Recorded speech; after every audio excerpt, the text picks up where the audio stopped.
China about to enter 3 aircraft carrier era as Fujian expected to enter service in 2025. Fujian this year as it has completed nearly 3 years of sea trials, setting the stage for the Chinese Navy for the first time to operate 3 carrier groups. Fujian, stated to be China's most advanced aircraft carrier possessing the electromagnetic aircraft launch system similar to that of the American aircraft carrier USS Gerald R. Ford, was launched in 2024 and since then completed multiple sea trials, accumulating more than 100 days of sea trials. China now operates the world's largest navy and has for several years exceeded the U.S. Navy in terms of sheer size.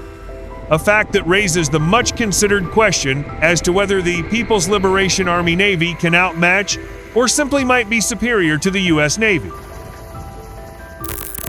By the numbers. In terms of sheer numbers of ships, the PLA Navy surpassed the U.S. Navy several years ago, but how impactful are pure numbers when it comes to maritime warfare superiority? Can today's Chinese Navy even destroy the U.S. Navy? The U.S. Navy, for example, operates 11 aircraft carriers, is fast adding a new fleet of unmanned surface and undersea vessels, and is arming its warships with a wide range of advanced technologies including laser weapons, next-generation electronic warfare, and an unprecedented ability to launch and control a small fleet of unmanned systems. The U.S. Navy has also demonstrated breakthrough technologies with multi-domain networking, AI-enabled autonomous platforms, and course-adjusting weapons such as the tactical Tomahawk, which can reroute as needed in fight to hit moving targets at sea. The specifics of China's technological sophistication may be tough to fully assess, yet there is little doubt that the PLA Navy is trying to challenge and ultimately surpass the U.S. Navy in terms of both size and capability. U.S. Navy versus Chinese aircraft carriers. Would China's new aircraft carrier fleet survive in a war against the U.S. military? Chinese aircraft carriers would be highly vulnerable in an engagement with the U.S. Navy for several reasons. Here is a quick survey of all of the ways China's carriers could be placed in danger by the U.S. Navy. Weapons and tactics.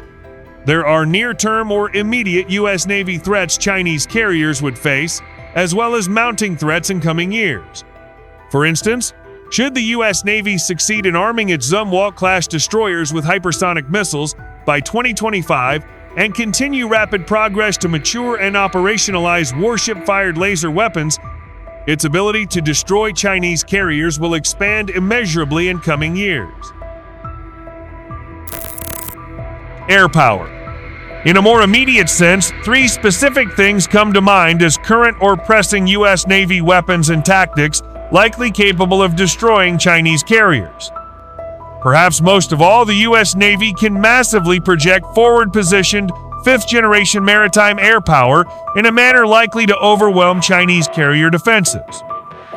U.S. America-class amphibious assault ships can deploy with as many as 13 to 15 F-35Bs, and aircraft carrier air wings can launch F-35C formation. Also, should an engagement happen in the Pacific, land-based US F-22 and F-35A might be within striking distance from Guam, Japan, or other forward locations. Added to this threat equation is the fact that Japan recently made a massive multi-billion F-35 buy and will soon be in a position itself to project large 5th-generation attack formations. But couldn't Beijing counter such a threat? Chinese air power might not have the numbers and skill sets to help against any attacks on Beijing's carriers. While China is developing a 5th-generation carrier launched J-31, it is unclear how far along this is, and it certainly may not soon present a credible maritime-launched Chinese 5th-generation threat or counter to the US and Japan. The J-20 aircraft is land-launched and cannot project power from the sea, and there is no clear indication as to the extent to which it can rival an F-35. China must worry about missiles. Yet another near-term or immediate threat to Chinese carriers would come from new variants of U.S. Navy destroyer and cruiser. Launch Tomahawk missiles able to travel as far as 900 miles beneath the curve or aperture of most ship-based radar. The most recent Tomahawk, the tactical or maritime Tomahawk, is engineered with a high-tech ability to adapt to moving targets and destroy ships on the move. Guided Tomahawk missiles launched from vertical launch systems in large numbers from U.S. Navy destroyers and cruisers would be well positioned to destroy Chinese carriers.